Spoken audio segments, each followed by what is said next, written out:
Hiniwa ko na yung maliliit yung carrots sa patatas. Ayan, ayan yung patatas sa carrots. Ayan, maliliit na yata ang mantika. Ayan, maliliit na. Pakukulin lang yan. Ayan, pakukulo ng konti-konti.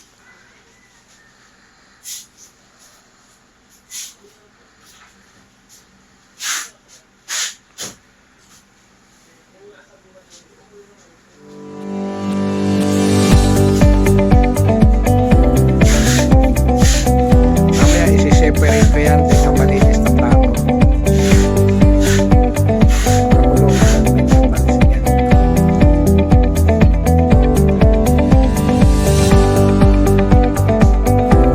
Okay, siguro yan. Yan, okay. Separate ko natin.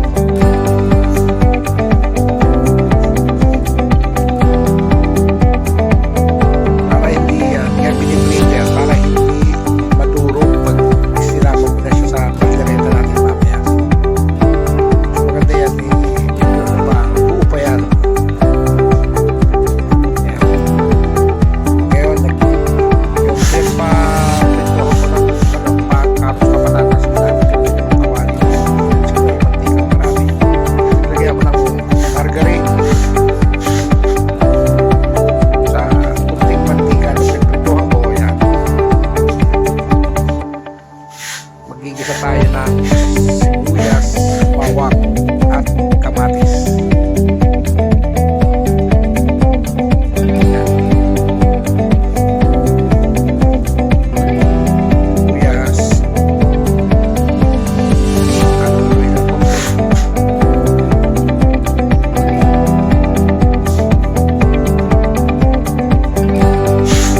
Bawang.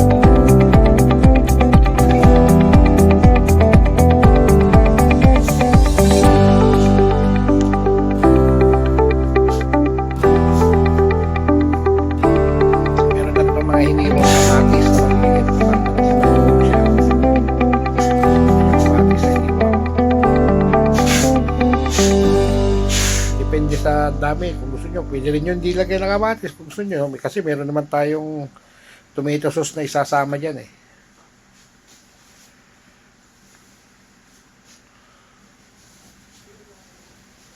Pag okay na yan, pag isa na yan, yung ating pinagmarinitan na baka, karning baka, ihahalo na yan dyan. Sama na natin yung mga pineapple juice, toyo, kalamansi.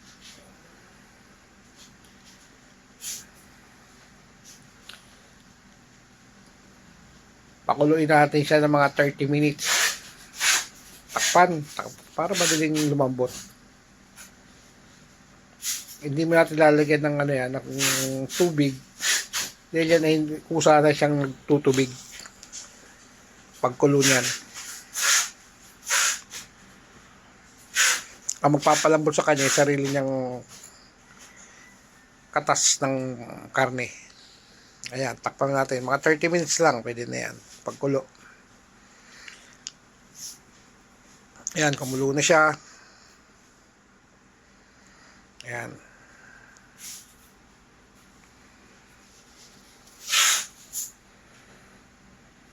Kailangan madurog yung mga kamatis na dyan. Pag nadudurog naman, maya-maya lang durog na yan. Lalasa na yan sa karne natin.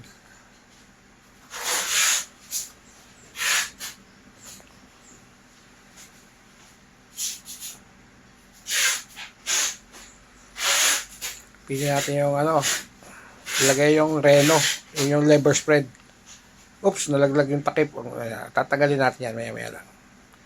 Masama yan eh, sugat-sugat ang dilaan natin sa pagkain. Yan, tinanggal ko na yung takip. Lata yun eh. Lalagyan ko pa rin ng ano yan, peanut butter.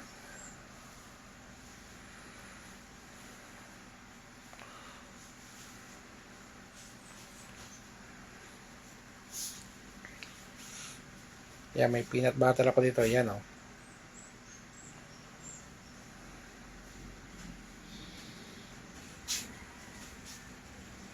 Okay na yan, peanut butter na yan. Lasa na yan.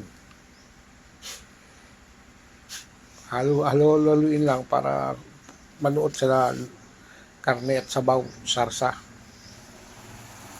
Wala akong nilagay dyan ha, mga ano.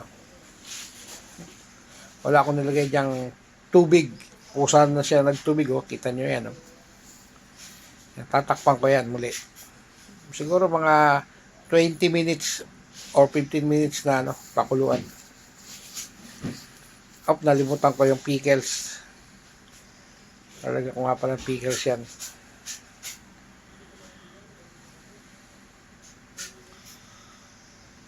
Para sabay-sabay na. Asukal, yan. Asukal muna. Asukal. Kunting asukal lang. May pickles pa ako lalagay dyan. Maya-maya lang.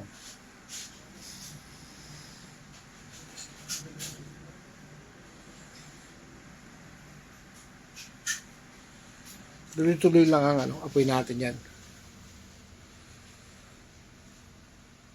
Tomato sauce.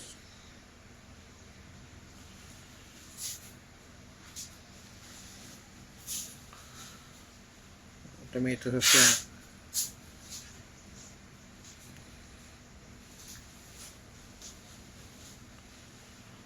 Masarap to, kalderetang baka. Paborito ng anak ko ito.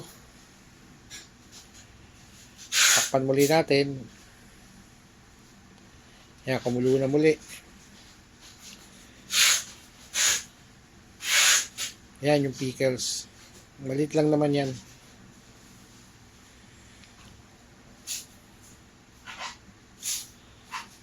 Hindi ko na nilagyan ito ng ano, mga siling labuyo na hiniwa-hiwa. Yung anak ko kasi hindi nakain ng manghang.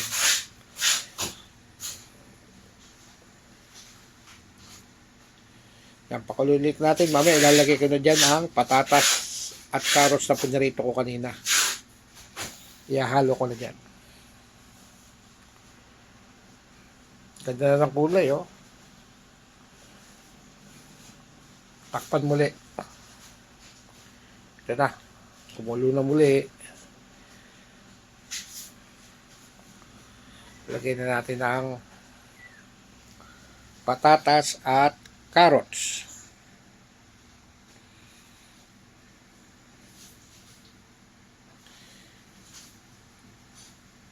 Ito na. Okay. Halo, tatakpan muli.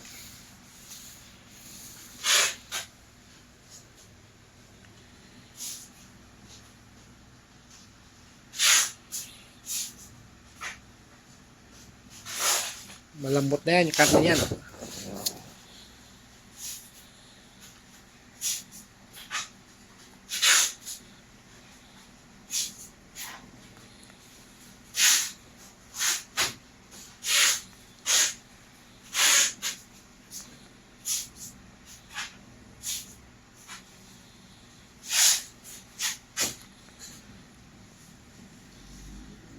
Pagkulo ulit yan, ilalagay naman natin yung bell pepper na.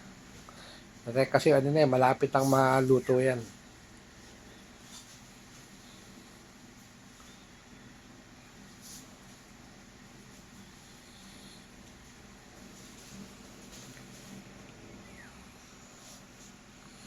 Ayun na.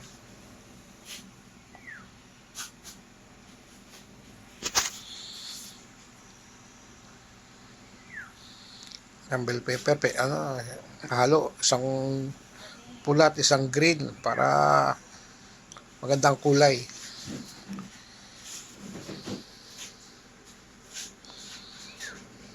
Ayan. Hinaan ng kunting apoy. Hindi ko na ito tatakpan.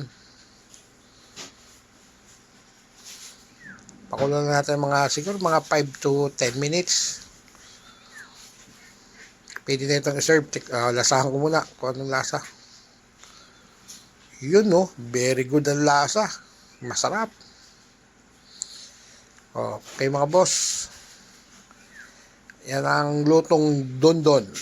Kalderetang baka. Request ng aking anak na sa abroad. Papanood ko sa kanya ito para doon sila magluto. Nagtatanong sa akin kung paano lutuin to. Kaya binidyo ko ito eh. O yan, salamat. Salamat sa panonood.